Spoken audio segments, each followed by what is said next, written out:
Olá a todos, sejam muito bem-vindos a mais um podcast, O Atleta Moderno.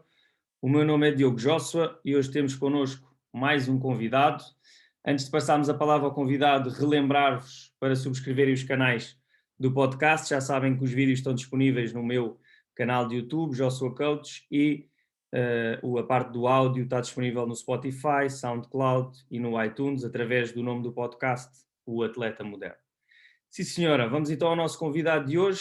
O nosso convidado é o Tiago Rocha. Tiago, muito obrigado pela disponibilidade, pelo teu tempo. Gostava que numa primeira fase te apresentasses, falar um bocadinho do teu percurso profissional até agora.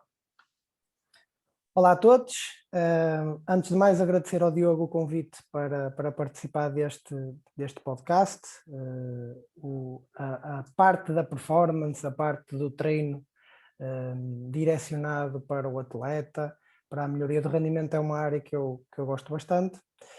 E é uma área que, infelizmente, ainda não tem, ou há uma maior resistência, muitas das vezes, para um entendimento mais globalizado, mais integrado e até mais contextualizado do que é o atleta, do que é o contexto esportivo, do que é a performance, do que é também a reabilitação de lesão em contexto esportivo, e isso muitas das vezes dificulta a prescrição e o direcionamento do treino. Como tu referiste, o meu nome é Tiago Rocha, eu sou personal trainer, sou também professor assistente convidado da Escola Superior de Educação e Ciências Sociais de Leiria, do Instituto Politécnico de Leiria, sou formador e criador do curso Neurofisiologia do Movimento, sou formador também da metodologia MVF, Motricidade Voluntária Funcional, sou coordenador científico para o exercício da Escola e Empresa de Formação Master Science Lab e também sou coautor em alguns artigos científicos e um short book também que foi publicado recentemente na revista Springer. O objetivo que eu me proponho neste podcast é tentar dar uma visão um bocadinho diferente daquela que muitas das vezes é apontada ou que é considerada a mais correta, salientando que não significa que não esteja que esteja totalmente errada, que não tenha coisas corretas, mas tentar levantar, e o objetivo que eu procuro sempre nas minhas quer cursos, quer palestras, quer aulas na faculdade, é permitir ou levantar sempre questões. Se o aluno ficar com dúvidas, se o aluno tiver incertezas, se o aluno ficar com uma necessidade de estudar, significa que o meu trabalho e a minha função está a ser cumprida. Claro, sem dúvida, Tiago. E hoje temos aqui temas interessantes para discutir. E um bocadinho controversos. Exatamente, exatamente. Vamos aqui começar pelo primeiro, que se calhar é um bocadinho mais fácil, entre aspas, de explicar ou de falar, que era algo que também foi de onde eu também conheci um bocadinho o teu trabalho e também fiquei curioso. Gostava que explicasses aqui um bocadinho o conceito do que é isto da neurofisiologia do movimento e como é que a neurofisiologia pode afetar a nossa prescrição de treino ou de exercício. Ora bem, eu acho que é importante nós percebermos que muitas das vezes nós, quando estudamos alguma coisa, estamos mais suscetíveis a cair dentro, entre aspas, da caixa que aquela temática faz parte. E então,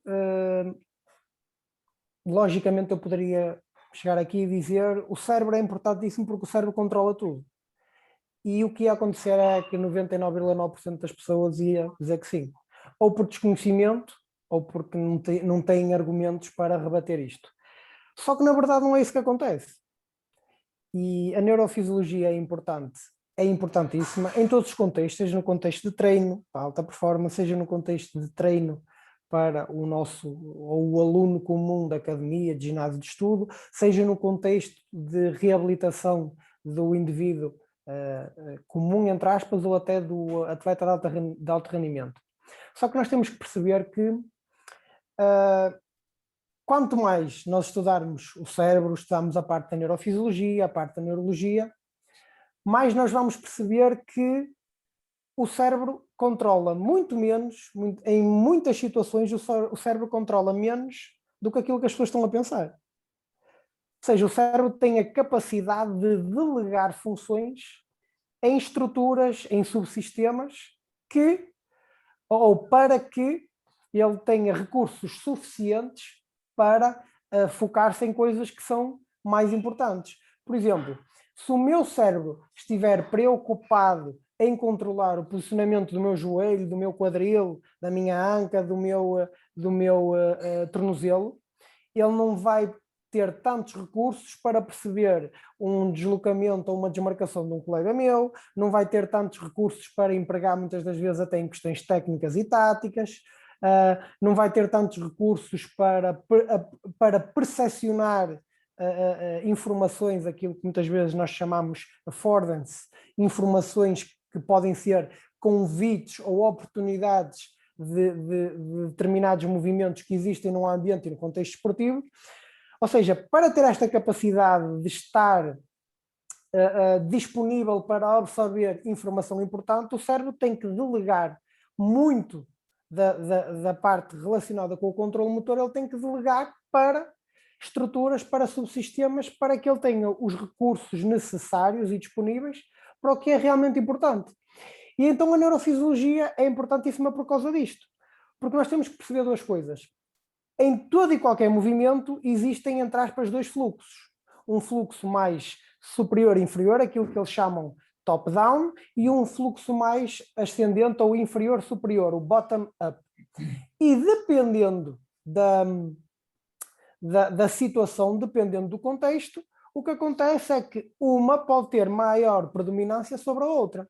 Por exemplo, eu vou dar um exemplo. Se eu estou a fazer um agachamento num ginásio e eu estou, por exemplo, a ter uma maior, ou tenho maior possibilidade de exercer um controle top-down. Porquê? Porque a velocidade com que é realizado o movimento permite-me utilizar um mecanismo de feedback. Ou seja, o meu sistema nervoso antecipa e cria uma hipótese de um movimento, inclusive envia uma cópia para o sistema mais sensorial, e o que acontece é que essa cópia, inclusive através do cerebelo, essa cópia é comparada, o que está a acontecer com o que deveria acontecer. E em alta competição, quando existe pressão de tempo, ou seja, quando existe exercício em alta intensidade e com alta velocidade, e, por exemplo, a ação de um colega ou até a ação de um oponente retira-me tempo para realizar o movimento, a ação motora, eu tenho que ser mais rápido. Este mecanismo top-down não é suficiente, nem é sequer possível. Por exemplo, se eu pensar numa modalidade que até não tem muito de imprevisível, que é, por exemplo, o atletismo, e se eu pensar numa prova de 100 metros, o tempo de contacto que o meu pé tem no solo é à volta de 100 milésimos de segundo. A informação sensorial, a informação aferente, ou seja, chegar desde que o atleta contacta com o solo até ao cérebro, até ao sistema nervoso central, aos centros hierárquicos superiores, demora em média entre 120 a 150 milésimos de segundo. Ou seja, na melhor das hipóteses, quando a informação chegou, o pé já saiu do chão. Ou seja, se eu estiver à espera de um mecanismo de feedback para controlar, se eu percepcionar, ou seja, se eu estiver à espera que o meu pé entre em contacto com o solo para o meu sistema nervoso perceber a direção e magnitude das forças de reação ao solo, para depois chegar ao cérebro, haver um processamento, haver uma informação eferente e uma contração apropriada para lidar com essas forças externas, o que vai acontecer é que, de uma forma simples mesmo e até bastante elucidativa, eu vou amortecer a corrida com o queixo. Não vai ser com o pé, vai ser o queixo que vai amortecer a corrida. Então o que é que acontece? O meu cérebro utiliza mecanismos de feed-forward, ou seja, mecanismos de antecipação, e delega as perturbações que possam ocorrer, as correções e a adaptação a essas perturbações, ele delega nas estruturas. delega, por exemplo, na coordenação intra e intermuscular, delega em questões relacionadas com a biotensibilidade, relega em, por exemplo, geradores de padrões centrais, os Central Pattern Generators, que a nível medular, através, por exemplo, do reflexo de extensão cruzada e do stumble reflex, ou seja, o reflexo de tropeçar, faz um mecanismo de corrida. Ele tem que delegar essas funções nesses subsistemas, nessas estruturas. Ou seja, de uma forma resumida e, como eu costumo dizer, resumindo e baralhando, o que acontece é o seguinte: a neurofisiologia é importante em todos os contextos, nós temos que saber e estudar de uma forma aprofundada, porque existe muitas variáveis a ter em consideração. Quanto mais eu estudo neurofisiologia, é um tema que eu tenho estudado há muitos anos, quanto mais eu estudo, maior é o tamanho do depende.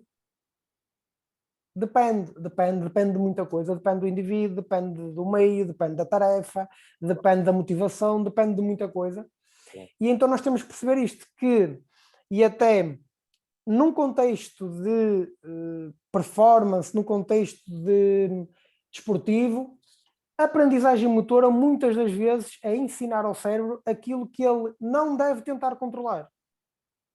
E nós temos exemplos de quando isso corre mal. Por exemplo, existe uma teoria chamada teoria de reinvestimento, que é uma das teorias apresentadas e que melhor explica, por exemplo, porque é que muitos atletas cedem sob pressão. Porquê? Porque quando estão perante um quadro de pressão, um quadro no qual gera ansiedade e até medo de errar, muitas das vezes o atleta ele começa a reinvestir recursos cognitivos para realizar um gesto motor que já estava bastante automatizado e o controle desse gesto motor por processo automático estava bastante sedimentado, ou seja, e eu a reinvestir e eu a aumentar o nível de cognição para realizar esse gesto motor, eu perturbo a performance. Então, e a ideia que eu queria que ficassem é isto: a aprendizagem motora, muitas das vezes, é ensinar ao cérebro aquilo que ele não deve tentar controlar. Isso é aprendizagem motora.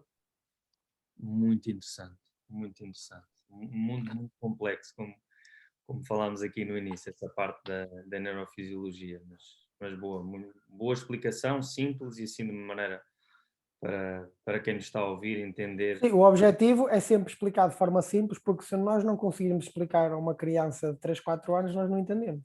Exatamente, é isso. Basicamente é isso. Exatamente, podemos saber muito, mas também se não soubermos passar esse conhecimento. De forma simples, não significa que a gente não entendeu muito. Exatamente, exatamente. Passando aqui ao próximo tema, Tiago, já falaste também, abordaste aqui um bocadinho nesta parte da neurofisiologia. Eu vou pegar, falámos no agachamento clássico e falámos também no sprint. Vamos falar no agachamento clássico para irmos, por exemplo, à força máxima. Tu há pouco tempo falaste um pouco nas tuas redes sociais sobre que a força máxima, alguns exercícios de força máxima, o trabalho de força máxima, poderia ter um transfer, vamos assim dizer, negativo. Exatamente, ou menos positivo para a performance dos atletas. Isso é verdade? Sim? Porquê? Explicar aqui um bocadinho essa... Repara, vamos perceber uma coisa. Se nós pensarmos no gráfico de relação entre força e comprimento muscular, o que acontece é que o músculo tem menor capacidade de realizar ou de produzir força no máximo encurtamento, no máximo alongamento, e existe um comportamento ideal, ou um comprimento ideal que permite uma produção máxima de força. Repara, se nós visualizarmos esse gráfico, se eu tiver um esforço de magnitude ou uma produção de força de magnitude X, que fica a meio do gráfico, ou seja, uma linha de produção de força, tu vais perceber que na gaussiana, basicamente, como se fosse uma gaussiana, daí para cima o músculo consegue produzir força. Certo. E então significa que ele tem qualquer um destes comprimentos musculares, ele consegue produzir força apropriada para aquela situação. Mas se eu precisar de uma produção de força máxima, ou seja, o pico de produção de força máxima dessa curva, nós vamos perceber que aquilo é isométrico. Ou seja, nós temos duas fases, que é quando a produção de força é, por exemplo, moderada, e eu posso ter o músculo a trabalhar num comprimento muscular ou num comprimento muscular diversificado, ou seja, o músculo pode trabalhar em encurtamento e alongamento, e o próprio tendão ele trabalha de uma forma mais complacente, aquilo que eles chamam o compliance. Mas se eu quiser produção máxima de força, eu no topo eu tenho um comprimento muito específico de muscular, ou seja, o chamado comprimento ideal. Aí o músculo trabalha de uma forma isométrica e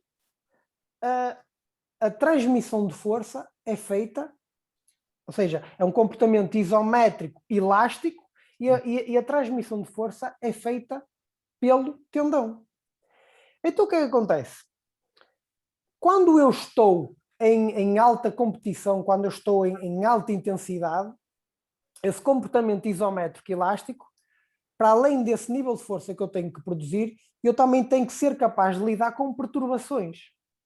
E lá está, nós, aquilo que eu referi, em gestos motores muito rápidos, o sistema nervoso não tem hipótese de controlar. Então ele, ao antecipar, utiliza uma coisa que a gente chama co-contrações. O que é co-contração? É co-contração agonista-antagonista. Ou seja, eu quero um comportamento isométrico do músculo, faço uma co-contração agonista-antagonista de determinadas articulações, o músculo comporta-se dessa forma isométrica e é o tendão que varia o seu comprimento, varia inclusive o seu comportamento, de menos complacente aumentando a sua stiffness, a sua rigidez, e quando falamos em rigidez não podemos pensar rigidez numa coisa negativa, mas sim numa coisa positiva, e então há essa, inclusive as contrações têm essa capacidade de corrigir perturbações e até erros. Ora, se eu pensar num treino clássico de força, no qual, e muitas das vezes, muitas pessoas falam de aumentar a produção de força em toda a amplitude articular, ou seja, em máximo encurtamento, no máximo alongamento, o que eu vou perceber é, muitas das vezes, porque quando eu estou a fazer um treino de força clássico, porque é que eu melhoro a capacidade de um aluno ou de um atleta a produzir força? Porque eu estou, muitas das vezes, a socorrer-me de uma coisa que se chama inibição recíproca. Ou seja, se eu estou a fazer um bicep curl, eu estou a aumentar o drive neural para aquele músculo, que é o bíceps, e estou a aumentar a inibição do antagonista, que é o tríceps.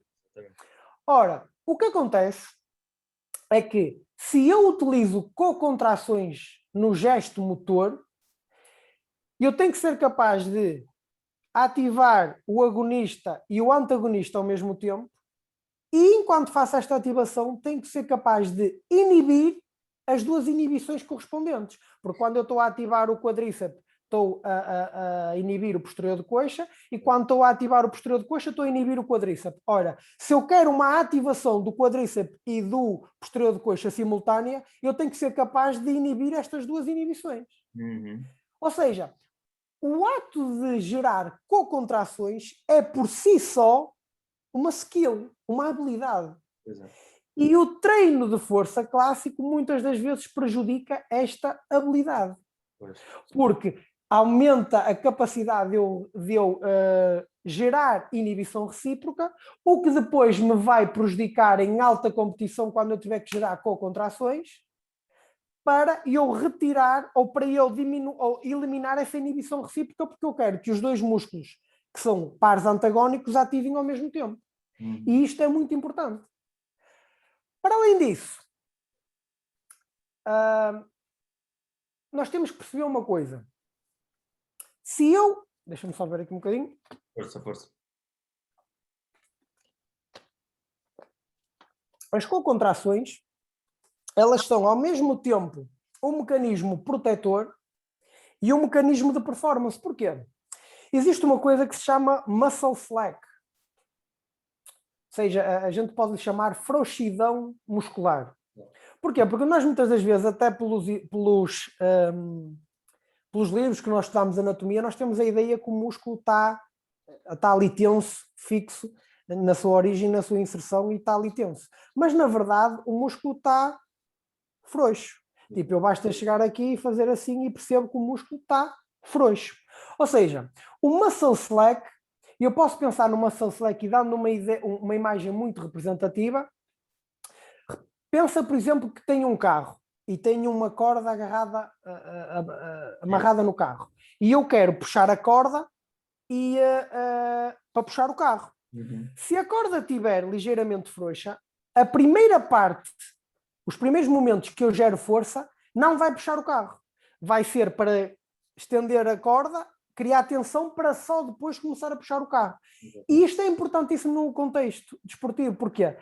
Quanto maior a minha capacidade de remover o muscle slack, mais rápido o meu atleta vai ser capaz de produzir força. E isso relaciona-se diretamente com o Rate Force Development, ou seja, a taxa de desenvolvimento de força. Quanto mais rápido, e aquilo que muitas das vezes alguns autores chamam de delay eletromecânico, é na realidade a remoção do muscle slack. Ou seja, desde que o neurotransmissor entra na fenda sináptica até que começa a exercer força e a tracionar o osso, é essa remoção do muscle slack. E isto é importantíssimo. Então, nós temos que perceber isto. Nós temos que perceber que co-contrações é uma habilidade por si só, que o treino de força clássico de aproveitar toda a amplitude articular não tem transferência para o contexto esportivo, porque no contexto esportivo de alta intensidade o músculo comporta-se maioritariamente, quase na totalidade das situações, num estado isométrico elástico, e não faz sentido eu estar a querer trabalhar um treino de força clássico que, por outro lado, vai estar-me a aumentar a capacidade de eu gerar uma inibição recíproca, sendo que depois, no contexto esportivo, eu vou ser obrigado a utilizar uma co-contração e vou ter que inibir essa inibição. Ou seja, vou ter que fazer uma dupla inibição. Então isto pode criar um transfer negativo. Okay. Existem outras situações que desaconselham o uso de treino de força clássica. Esta é uma delas. E depois temos, inclusive, questões relacionadas com não só isto que eu estou-me a referir, que será uma coordenação intramuscular, mas, por exemplo, uma coordenação intermuscular, aquilo que a gente chama de sinergias motoras. Por exemplo, se eu pensar no sprint, a capacidade que eu tenho de gerar um vetor de força, na aceleração, um vetor de força mais horizontal e depois na velocidade máxima, no top speed, uma aceleração mais vertical. Facilmente nós percebemos que o músculo glúteo é importante.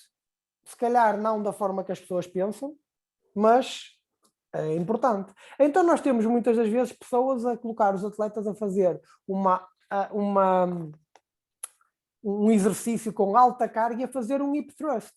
Certo. Só que as pessoas não estão a perceber uma coisa, que é, eu ali estou a fazer um movimento focado no quadril, que está totalmente ausente a relação que o quadril tem com o joelho e com o tornozelo. E no contexto desportivo, o gesto motor, ele é dependente do joelho e do tornozelo. Por exemplo, se eu no sprint, isso chama-se acoplamento articular, que é uma articulação, ela move-se relativamente numa relação intrínseca integrada com as outras. E é isso que acontece num gesto motor. Por exemplo, se eu for a fazer um sprint, se não houver uma coordenação do meu tornozelo com o meu joelho, vai haver uma forças de cisalhamento aumentadas no tendão de Aquiles. Porquê? Porque se eu pensar que o gastrocnêmio e o solear têm ângulos de penação diferentes, isso significa que o encurtamento muscular deles vai ser diferente. Isso significa que a própria inserção dos dois no tendão de Aquiles em sítios diferentes Se eu não sincronizar isto, o que é que vai fazer? Se um vai fazer um vetor de força numa direção, outro noutra, e eu aumento as forças de cisalhamento no tendão daqueles. E eu posso estar a predispor o meu atleta para, por exemplo, uma ruptura de um tendão daqueles. Pode não ser hoje, pode não ser amanhã, pode ser daqui a uns anos. Claro. Então, não faz sentido eu estar a fazer um desacoplamento articular e a fazer treino de força clássica, treino de força para estruturas específicas, sendo que elas, no contexto esportivo, elas relacionam-se umas com as outras. As articulações trabalham em acoplamento articular. Pode ser em fase, pode ser em antifase. E isto tem que ser treinado. E o treino de força clássica prejudica este acoplamento articular. Muito interessante. Já sabia que ia ser e que ia aprender. Muito, muito interessante, Tiago. Então, e se nós falarmos, por exemplo, naqueles exercícios chamado mais específicos ou semelhantes ao movimento que os atletas fazem no seu contexto? Aí já poderíamos dizer que tem um transtorno. Aí nós estamos a olhar para uma coisa que é para o gesto motor ser idêntico. E nós, quando falamos em transferência, nós temos que falar em especificidade. E especificidade, alguns autores estão a propor um conjunto de conceitos que faz todo sentido. Ou seja, nós temos que pensar na especificidade numa matriz. E, por exemplo, se nós formos ler Franz Bosch diz que essa matriz é composta neste momento por 5 dimensões. Muito provavelmente existirão mais dimensões. Mas neste momento nós temos a dimensão motora, sendo que a dimensão motora é composta, por exemplo, pela coordenação intramuscular, pela coordenação intermuscular, pela forma do gesto motor, pelas posturas, serem idênticas ou não, mas essa é apenas uma dimensão. Depois eu tenho a dimensão sensorial, ou seja, a nível proprioceptivo, aquilo é idêntico ao que eu vou encontrar na competição. Claro. A nível de, e se eu pensar numa abordagem mais ecológica, a nível de percepção, por exemplo, até visual, aquilo é idêntico. A nível depois, tenho a dimensão até da intenção. Será que a intenção do movimento que eu estou a fazer no treino é idêntica à intenção do movimento que o atleta faz no contexto esportivo? E é que às vezes a intenção ela pode estar dentro do atleta ou pode estar fora. Claro. A intenção pode estar, por exemplo, em eu acertar com uma bola no cesto. A intenção pode estar em eu saltar uma barreira. E se eu estou a falar em intenção, eu tenho que ter uma coisa que se chama conhecimento de resultado. E mais uma vez o conhecimento de resultado, e ele pode ser algo externo ou algo interno. Ou seja, isto aumenta toda a complexidade. E depois eu tenho a dimensão do controlo. Ou seja, já falámos numa dimensão motora, numa dimensão sensorial, numa dimensão de intenção, e agora eu tenho a dimensão do controlo. Por exemplo, se eu estou a fazer um movimento no ginásio a baixa velocidade, eu permito ao meu cérebro, ao meu sistema nervoso, utilizar um mecanismo de feedback. Mas se eu estou em alta competição, eu permito, ou eu obrigo o meu cérebro a utilizar um mecanismo de feed-forward. Ou seja, o controle já é diferente.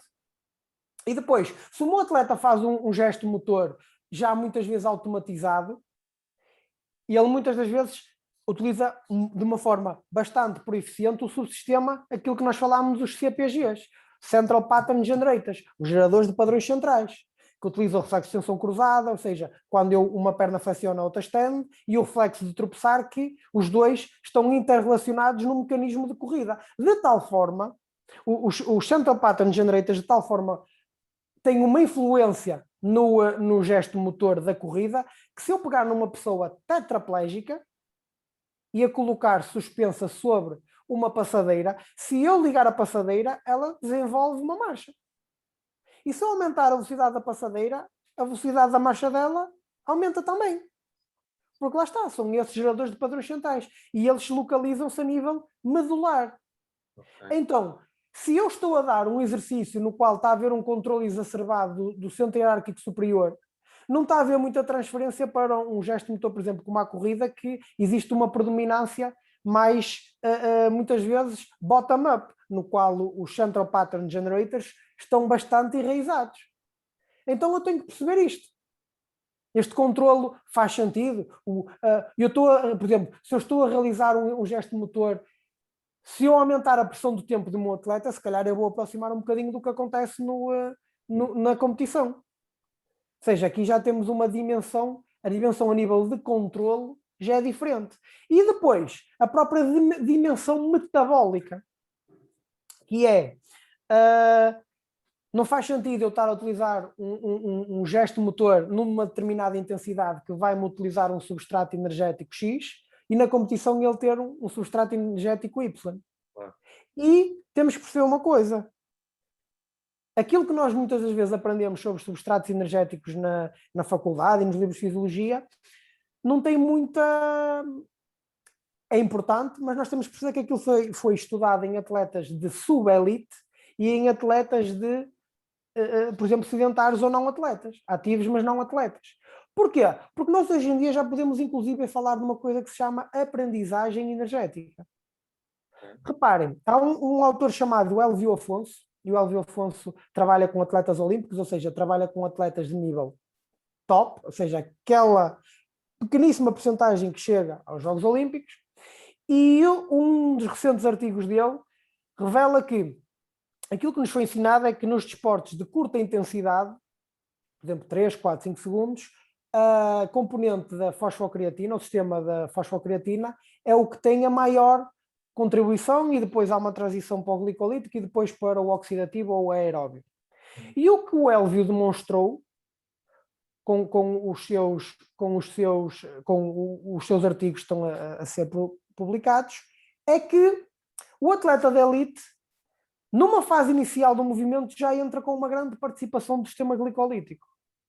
Ou seja, existe uma aprendizagem energética. O sistema dele, o sistema nervoso dele, o corpo dele, como sabe que ao fim de 3, 4 segundos vai faltar substrato energético da fosfocreatina, já entra com uma grande participação da componente glicolítica para suprir essa necessidade. E agora, nós dizemos assim, mas então isso é predisposição genética, isso é do treino, acredito que exista uma predisposição genética, acredito que o treino seja importantíssimo para desenvolver isto e são necessários mais estudos. Claro. E nós temos que perceber que estudos com atletas da elite olímpica há muitos poucos. Muito provavelmente dados com atletas de nível olímpico existem muitos, mas estudos publicados existem poucos, porque na alta performance o segredo é a alma do negócio.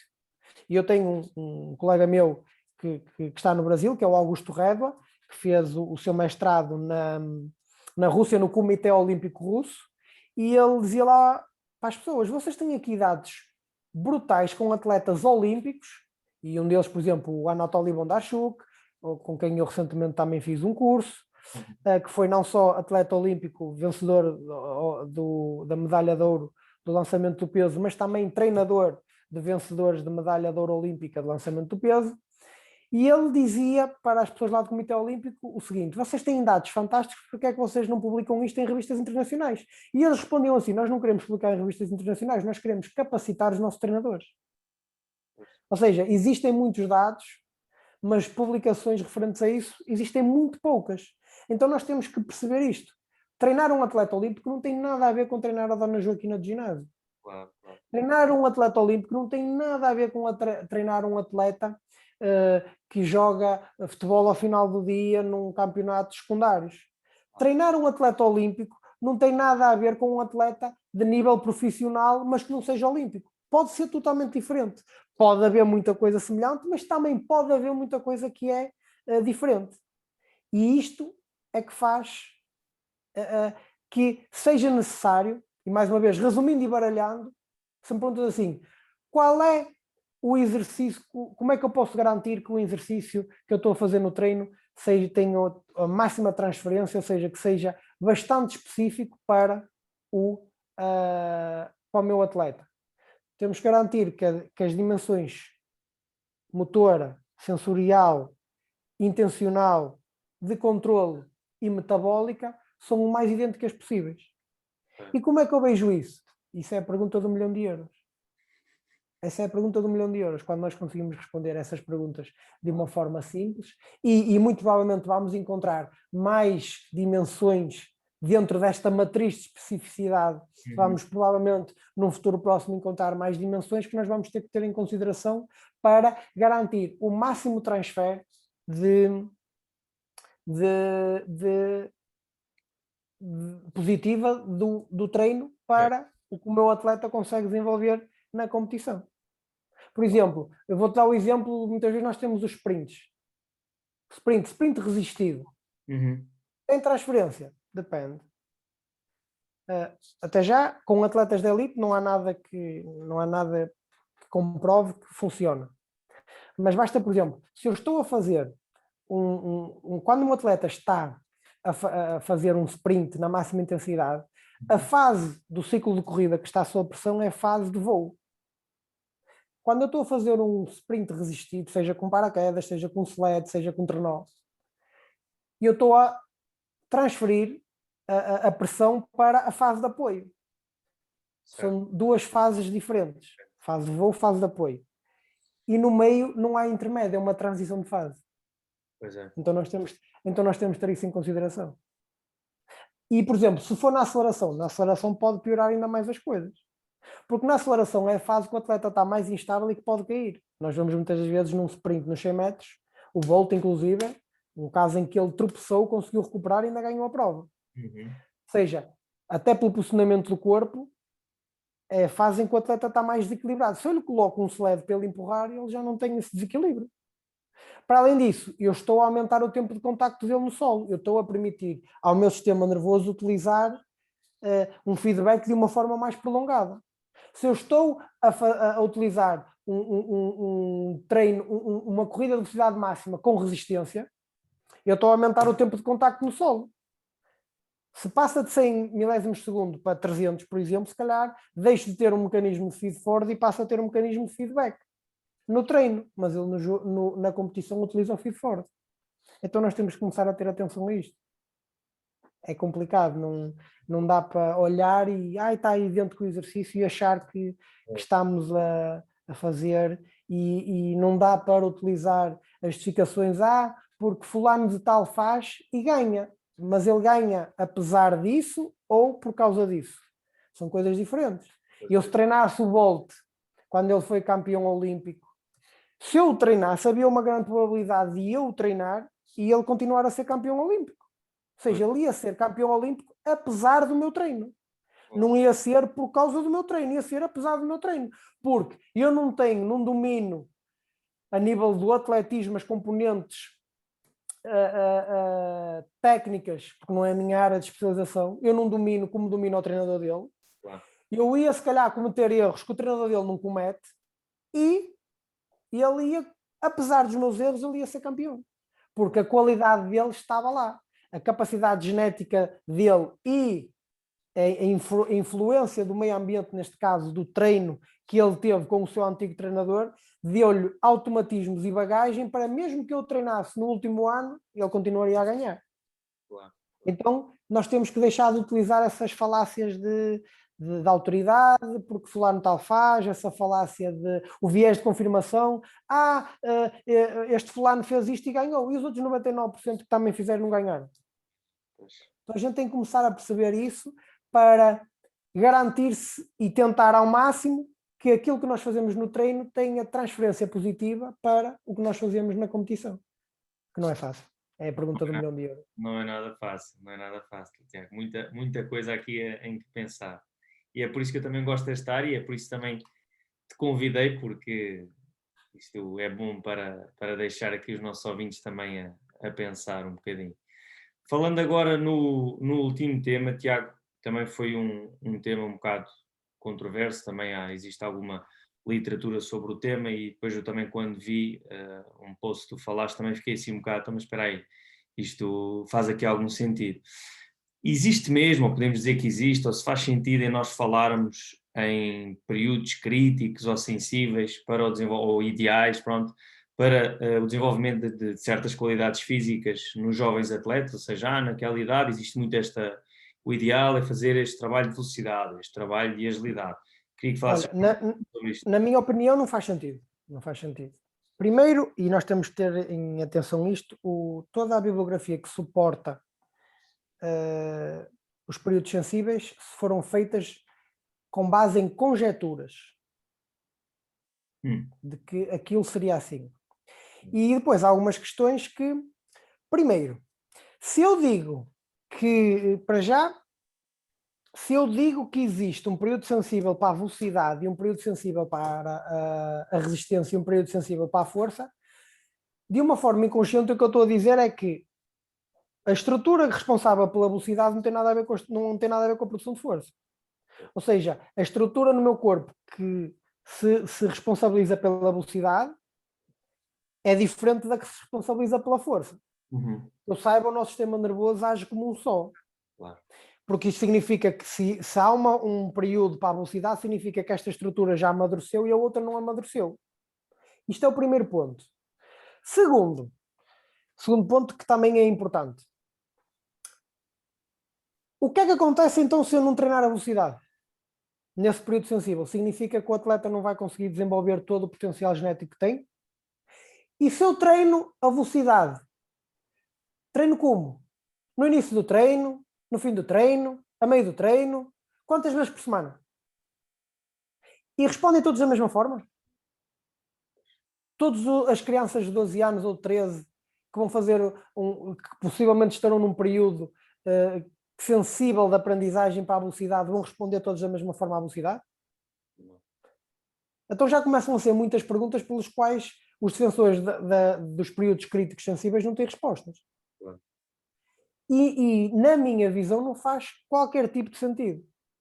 Porque o sistema nervoso funciona de forma integrada. O meu corpo funciona de forma integrada. Então, se nós queremos falar em períodos, vamos falar de períodos relacionados com habilidades. Para já, reduzir uma habilidade a 5 questões como velocidade, força, resistência, agilidade, é simplista demais. Ponto número 1. Segundo, o contexto pode ser diferente. Numa habilidade, eu posso ter uma maior predominância de uma determinada capacidade e noutra uma influência de outra capacidade que age de uma forma mais relevante, mais forte. Sim, mais dominante. Sim. Então já começa a ser muitas questões. Por isso, para mim, de uma forma muito prática, os períodos sensíveis não faz qualquer tipo de sentido. Para mim. Boa. Bastava utilizar a primeira explicação de o sistema responsável pela força e pela velocidade é o mesmo. Pois por isso, ele não está maturacionado para a velocidade, não pode estar para a força. Claro. Eu estaria a dizer que a capacidade de gerar força não influencia na capacidade da velocidade. Ser mais rápido, sim. Pois. E se a gente for a ver o que é potência? Força versus velocidade. Então como é que eu posso pedir a alguém que seja potente se ele com X anos tem um F grande de força, mas tem um V pequeno de velocidade, supostamente perante esses períodos críticos? Não faz qualquer tipo de sentido, claro. Na minha opinião. Por isso, devemos, e eu no texto escrevi mesmo isso, devemos desconfiar desses períodos, porque a sustentação que existe científica é muito pobre. Muito, muito pobre. Até ao momento é muito pobre. Por isso, não faz qualquer sentido eu querer falar em períodos críticos e agora vamos treinar isto e agora vou desenvolver isto. Então, se ele não treinar isto, significa que ele não vai desenvolver o potencial todo genético. Ou seja, o Bolt treinou o período crítico X, porque se ele falhasse, por exemplo, imagine que era dos 10 aos 14, se ele treinasse só dos 13 ou dos 12 aos 14, falhou aqueles 2 anos, ou treinou dos 13 aos 15, já não seria campeão olímpico. É isso que eles nos dizem. Não faz qualquer sentido, na minha opinião. E na opinião de vários autores. Claro. Muito interessante e deixa-nos aqui a pensar com muitas perguntas. Excelente, Tiago. E agora, para finalizarmos aqui o nosso episódio, aquela pergunta clássica do podcast, o que é um atleta moderno para ti? Para mim, o atleta moderno, e numa frase, é o atleta que percebe que não basta treinar nem jogar. É preciso treinar para treinar.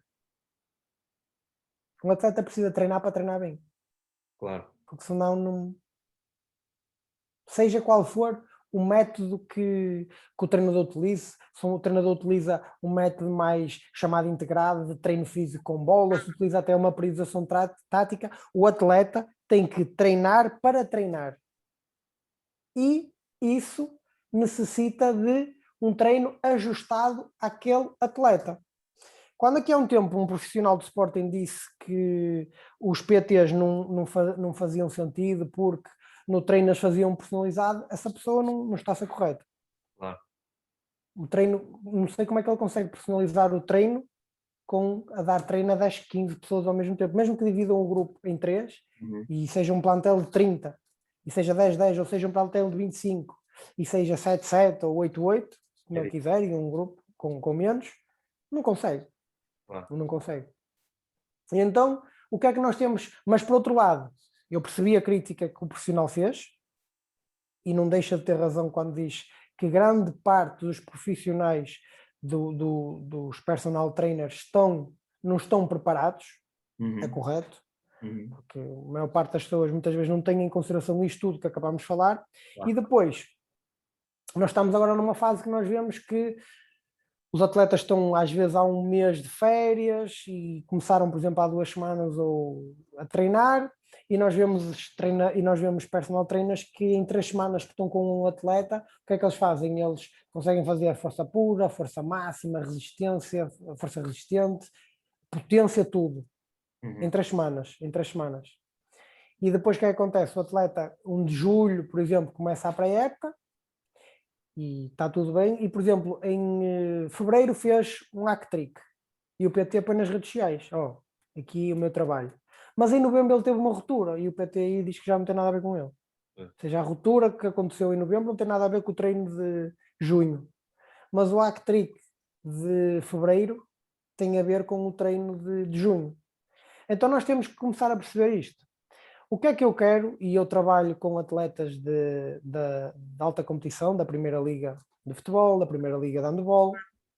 O que é que eu digo a todos os meus atletas? O meu objetivo não é de fazer mais potente, mais veloz. O meu objetivo é, entre aspas, entregar-te ao teu clube assim.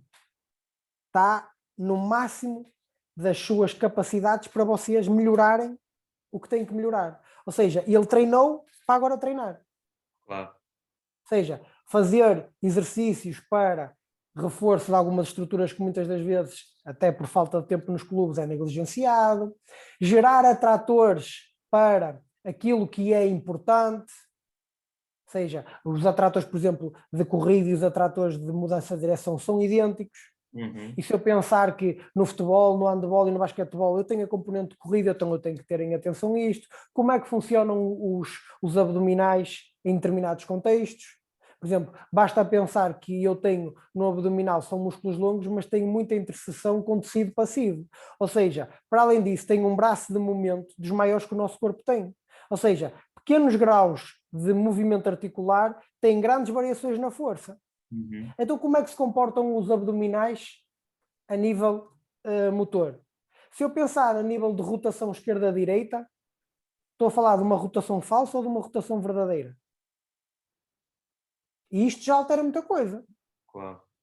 Então eu tenho que ser capaz disso, de ofertar isso aos atletas, criar atratores para o corpo dele ser capaz de transitar de fase o mais rápido possível quando necessário, criar atratores ativos, porque eu tenho atratores ativos, tenho atratores passivos, tenho atratores chamados atratores de emergência, ou seja, uns protegem e melhoram a performance, outros só protegem e outros nem protegem nem melhoram a performance, ainda aumentam o risco de lesão. Eu tenho que evitar uns e procurar outros. Para quê? Para no contexto caótico que é o desportivo, o contexto esportivo é caótico, é imprevisível, e esses atratores ajudem o corpo e o sistema a lidar com essas forças imprevisíveis e de magnitude elevada para ter a melhor performance possível ao mesmo tempo que se protege ao máximo. E nós temos de uma vez por todas que perceber uma coisa: o corpo tem a sua própria agenda. O corpo não quer saber puto com o que o treinador diz. Não quer saber com nada disso. Faz assim, utiliza o foco interno, utiliza o foco externo. Para já temos de ter atenção a isso. Porque o foco interno é quando eu dou uma instrução que leva o atleta para um padrão, para o seu movimento, e o foco externo para o resultado do seu movimento e para a sua relação com o ambiente. Eu posso dizer ao meu atleta: olha, cai o mais à frente possível. E ele estar a pegar numa instrução de foco externo e estar a transformar no género. Então, para cair o mais à frente possível, eu vou ter que colocar o pé desta forma ou aumentar a velocidade, ou seja, está a ir para o movimento dele. E eu, como treinador, penso que estou a dar um foco externo e o meu atleta está a transformar o foco externo num foco interno. E eu não sei.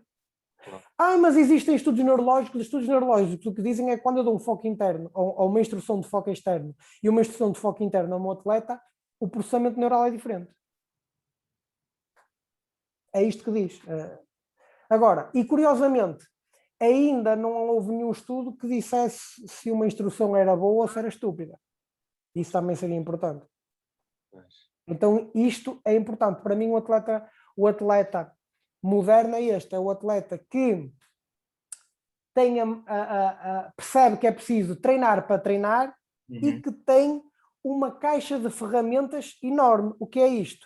Tem uma variabilidade motora suficiente para se adaptar às restrições que o seu corpo, a tarefa e o ambiente apresentam.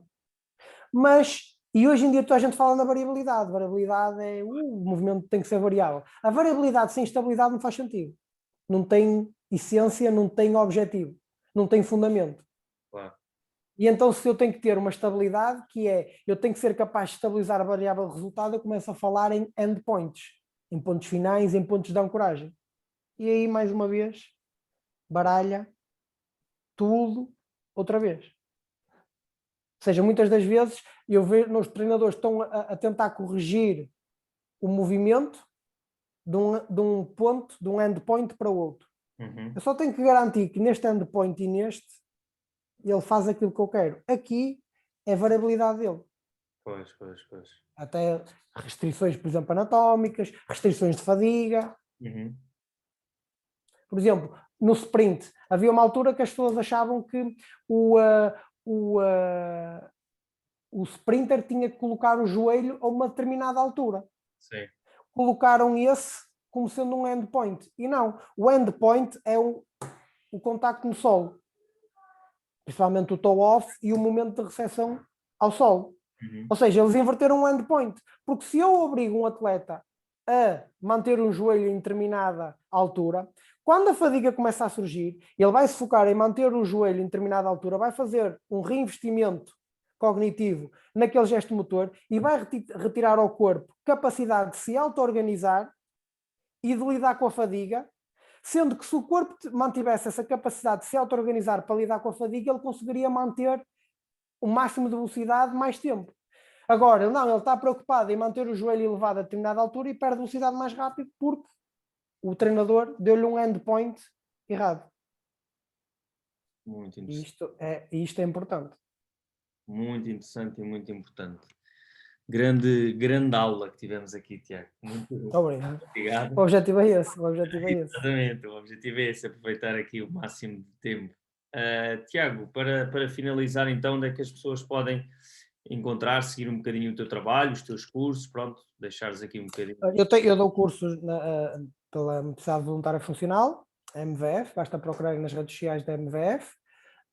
Dou curso na Master Science Lab, o curso de Neurofisiologia do Movimento, e trabalho, se às vezes alguém necessitar até de uma componente mais prática, o que é, eu trabalho no Inspire Studio e no Breathe Sport Fitness, no ginásio.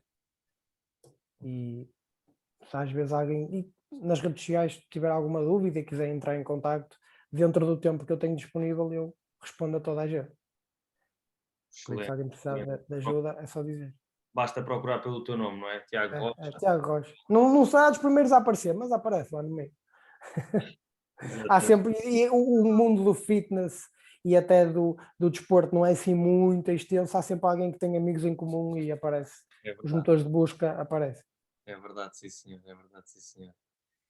Ok, Tiago, mais uma vez muito obrigado pelo teu tempo, obrigado Eu que agradeço para o quem convite. está a ouvir e até à próxima.